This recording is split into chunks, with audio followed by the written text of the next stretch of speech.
پوچھا گیا کہ ایک بہو ہیں، ان کے سسر کو اس دنیا سے رخصت ہوئے لگ بھگ 5 ماہ ہو گئے، اور وہ بار بار ان کے خواب میں آ رہے ہیں اور ان کو کہہ رہے ہیں کہ میرے کپڑے استری کر دو، اور وہ جاننا چاہتے ہیں کہ اس کی تعبیر کیا ہے۔ اگر فوت شدہ سسر جی وہ اپنی بہو سے کپڑے استری کرنے کا کہہ رہے ہیں نا، جی تو ایک تو یہ اس بات کی طرف اشارہ ہے، بہو اور سسر کا جو تعلق تھا وہ بہو اور سسر کی بجائے زیادہ بیٹی اور باپ جیسا رشتہ تھا۔ اچھا جیسے باپ جو ہے نا وہ اپنی بیٹی کو جو ہے نا بلا جھجک کہہ سکتا ہے، اور اس طرح بہو سے کہا ہے، تو ایک تو یہ ان کے اچھے تعلق کی وجہ سے، اور دوسرا جو کپڑے پریس کرنا ہے اس کا مطلب یہ ہے کہ یعنی جب سسر تھے نا جی ان کی وجہ سے ان کے گھر کے جو معاملات تھے وہ منظم رہے، اور بسا اوقات جو شوہر نامدار ہیں نا زندگی کے معمولات کے اندر بہت سیریس نہیں ہوتے، اور بڑا جو ہے نا یعنی ایسی زندگی بسر کر رہے ہیں جس میں کوئی سنجیدگی نہیں ہوتی، ذمہ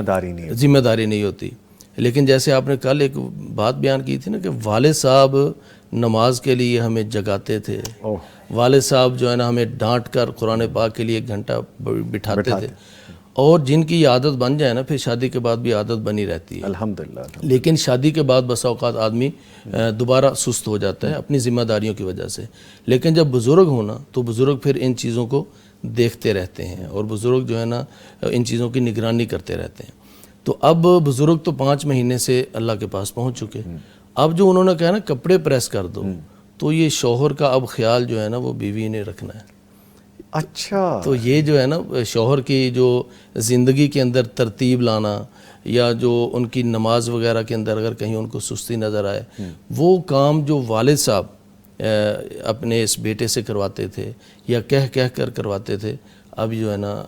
بیوی کو یہ کام کرنا ہے، اور اپنے شوہر کی جو ہے نا۔ اور دوسری بات، بیٹی سے جیسے والد کو امید ہوتی ہے کہ وہ میرے جانے کے بعد میرے لیے دعائیں کرے اور میرے درجات کی بلندی کے لیے دعائیں کرے اور کچھ نہ کچھ صدقہ خیرات کرے، یہ اس بات کی طرف بھی اشارہ ہے کہ سسر جو ہیں وہ اپنی بہو سے اور اپنی بیٹی سے یہ چاہ رہے ہیں کہ وہ ان کے لیے دعائیں بھی کرے اور ان کے لیے صدقہ خیرات بھی کرے اور ان کے درجات کی بلندی کے لیے اللہ تعالیٰ سے درخواست بھی کرے۔